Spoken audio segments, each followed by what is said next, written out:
أعوذ بالله من الشيطان الرجيم پناہ مانگتا ہوں میں اللہ کی شیطان مردود سے۔ بسم الله الرحمن الرحيم شروع اللہ کا نام لے کر جو بڑا مہربان نہایت رحم والا ہے۔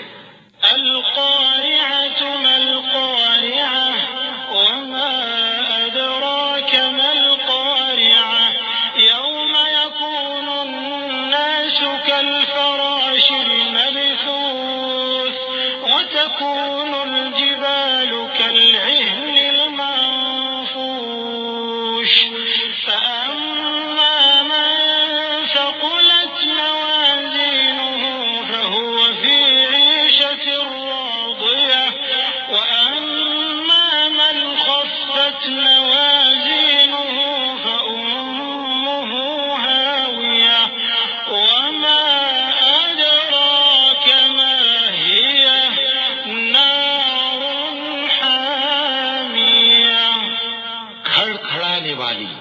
کھڑکھڑانے والی کیا ہے؟ اور تم کیا جانو کہ کھڑکھڑانے والی کیا ہے؟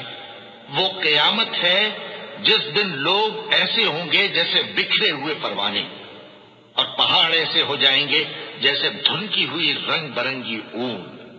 اب جس کے اعمال کے وزن بھاری نکلیں گے وہ دل پسند عیش میں ہوگا، اور جس کے وزن ہلکے نکلیں گے اس کا ٹھکانہ حاویہ ہے۔ اور تم کیا سمجھے کہ حاویہ کیا چیز ہے؟ وہ دہکتی ہوئی آگ ہے۔ صدق اللہ العظیم۔